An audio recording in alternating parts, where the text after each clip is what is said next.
An estimated 20,000 Vietnamese fishermen live on the Gulf Coast, and many more work in seafood-related industries. In the New Orleans community of Versailles, a tightly knit community surrounding Mary Queen of Vietnam Catholic Church, they've been hit hard. Thinking Hurricane Katrina was the worst they'd faced since settling there in the 70s and 80s, they now say the aftermath of the BP oil spill poses a much greater, long-term threat to their way of life. But young activists who grew up there are giving back and working hard to help them stay afloat. Recently, I stopped by to check out the progress of the building of a greenhouse and aquaponics system. Advocates Daniel Nguyen and Kai Nguyen of Mary Queen of Vietnam CDC were working on construction while talking about fish and vegetables their community members plan on growing. They hope to provide an alternative, more sustainable future for out-of-work fisherfolk. They've been assisting them since Katrina.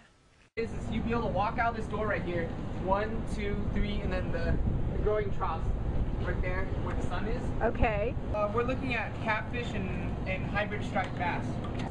Herbs to start, some lettuce, and for the local market, I think water spinach, because water spinach is very difficult to get year round. Right. Yeah, so if we can master this greenhouse thing and grow stuff year round without using soil, I think we'd be in really good shape. The plan includes community gardeners, like interviewee Swin Pham, providing locally grown product to the popular restaurants of New Orleans.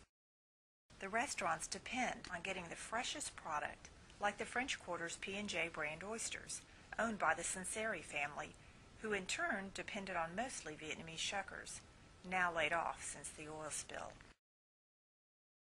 Biloxi, just around the Gulf Bend, received many Vietnamese seafood workers from New Orleans. Many of the Vietnamese residents working in seafood processing were recruited by Biloxi companies. Laying down roots on the Mississippi coast, they revitalized an industry that previous immigrant workers were leaving. Biloxi has a relaxed coastal charm with views of the Calm Sound and the Barrier Islands. The city continues to rebuild after Hurricane Katrina. Its residents are committed to staying. Its historic lighthouse still stands. The Galat family company has processed fresh seafood brought in by Vietnamese fishermen to Biloxi's Back Bay docks for decades. The Gulf waters not only provide jobs, but a way of life that has been passed down through families and generations for many coastal residents, like Tuet Nguyen. Her husband caught this last night. So fresh. And the shrimp are fresh too. They come from our boat. So I hope you're. She got a very big boat. Just down the road from the Back Bay docks is interviewee Kim Pham's restaurant, Kim Long's. The restaurant was lost to Katrina, but she was determined to rebuild. Kim's husband serves my favorite lunch. Hi, my name is Wang Nguyen, and I'm the manager and owner for the Kim Long restaurant in Biloxi, Mississippi. It's got the red curry chicken and the special noodle. We call it the pho, very popular right now. And this is a spring roll. It's fresh and healthy and good. You can enjoy chicken, beef, or shrimp. Shrimpers, oyster shuckers, and small business owners depend on the health and abundance of the marine environment.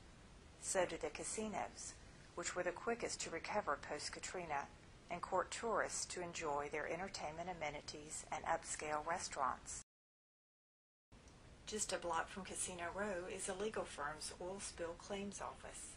Just across the street is the Vietnamese Catholic Church, located next door to the Buddhist temple, where community members find support and practice shared traditions. Miraculously, both the church and temple served as the first point of relief for their members after Hurricane Katrina. While the buildings received significant damage, few homes of community members living in the surrounding neighborhood were left standing. While new generations of Vietnamese-Americans remain rooted in their communities and culture, they are not continuing the traditions of fishing brought over from Vietnam. Instead, they are forging new paths, giving new voice. They are forming new nonprofit organizations to help their parents and communities and facilitating new connections. They are learning from history to build their future.